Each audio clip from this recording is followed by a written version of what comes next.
Flammes jumelles, comment déjouer les schémas répétitifs? Voici les 5 fondamentaux. Hello, hello, chères flammes jumelles, comment déjouer les schémas répétitifs? Voici les 5 fondamentaux. Alors, en ce mois de juillet 2024, je dirais que ton ego est mis à rude épreuve, cher ami. Alors, cet audio a pour vocation de te soutenir et de t'accompagner à y voir plus clair, car la vie a véritablement envie de tester ton parcours de guérison. Alors, tout d'abord, j'aimerais que tu sois, vigilant, attentif, bref, le plus conscient possible. Car la vie te présente des situations particulières en ce moment. Et oui, tu es mis à rude épreuve pendant ce mois, et ceci afin de tester ton parcours, ton chemin de guérison. Alors, où en es-tu, cher ami, de ta guérison? La vie va te taquiner et tu vas te retrouver à vivre des situations d'injustice, d'humiliation, de rejet, d'abandon, de trahison, afin de vérifier 5 fondamentaux. Avant de te dévoiler ces 5 fondamentaux, je te rappelle que tu trouveras en description toutes les informations utiles, notamment les liens vers mes accompagnements pour te libérer une bonne fois pour toutes de tes émotions bloquées, émotions que tu vibres et qui créent des obstacles sur ton parcours. Je suis disponible tout l'été, alors n'hésite pas à réserver ta séance et je me ferai un plaisir de t'accompagner. Alors revenons à ce mois de juillet 2024 et aux fondamentaux pour déjouer les schémas répétitifs une bonne fois pour toutes. Alors, pourquoi ton ego est mis à rude épreuve? Le premier point fondamental, cher ami, tu es consciente de ce qui se passe sur ton chemin. Et cela est véritablement important. La vie veut tester si tu es consciente de ce qui se passe pour toi sur ton parcours. Est-ce que tu vois le schéma répétitif que la vie te présente? Souvent, un schéma de l'enfance, par exemple, une moquerie à ton égard, une situation où tu te sens humilié, une situation injuste qui te fait ressentir toutes ces émotions, cette émotion par exemple d'injustice. C'est comme à l'école quand tu as eu cette mauvaise note alors que tu avais beaucoup travaillé et que tu pensais avoir réussi. Ou que tu t'étais fait fâcher alors que tu n'étais pas responsable de la mauvaise blague. Oui, tu vas revivre le rejet et ou l'abandon et ou les autres blessures. Alors, je t'invite vraiment à être consciente du processus, car cela va te permettre de passer à un cap supérieur sur ton parcours. Alors réfléchis. Tu as certainement déjà passé quelques épreuves là depuis le début de ce mois. N'hésite pas à me solliciter pour t'aider à décoder le message de la vie et comprendre ce qui se joue ou ce qui s'est joué.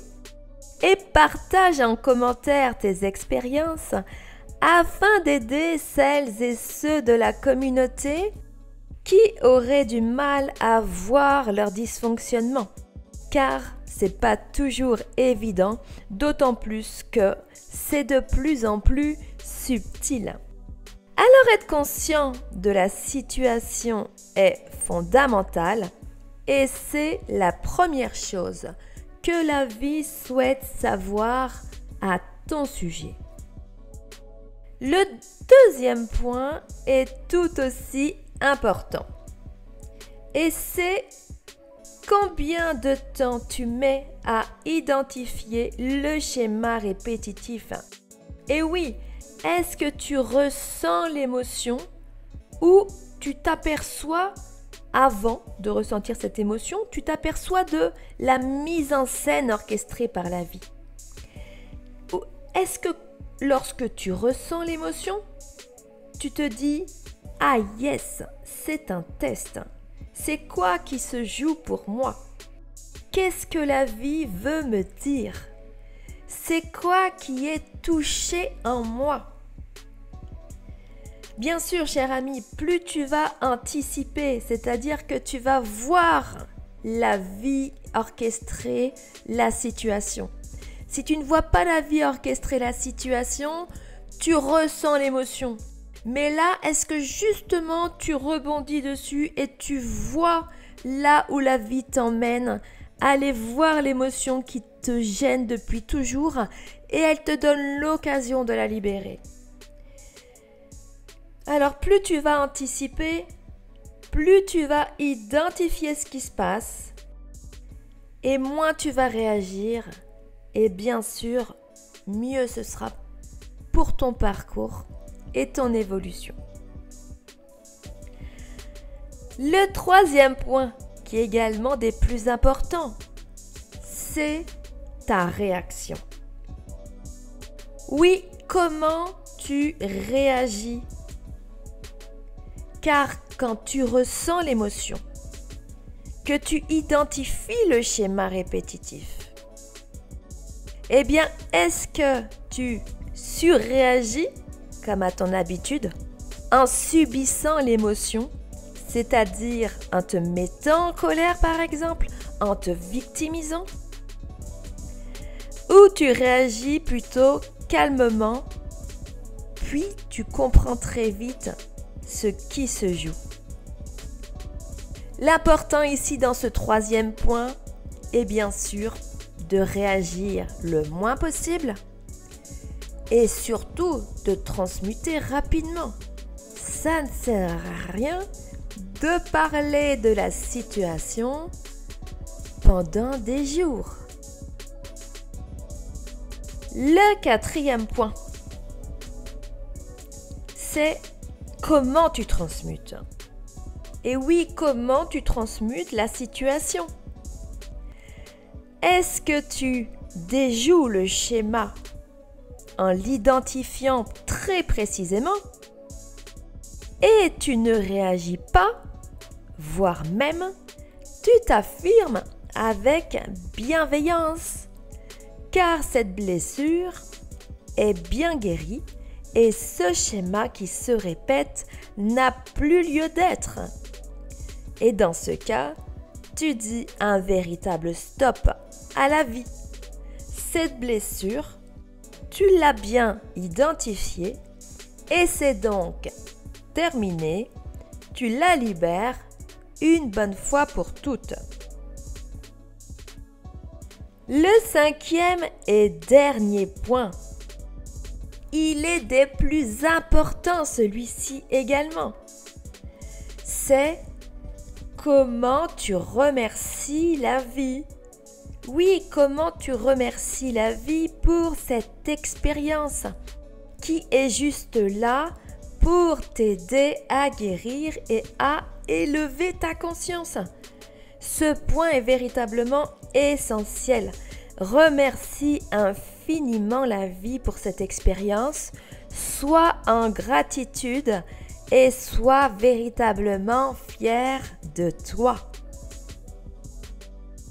Grâce à ces 5 points, cher ami, tu boucles la boucle du schéma répétitif et tu lui dis au revoir une bonne fois pour toutes.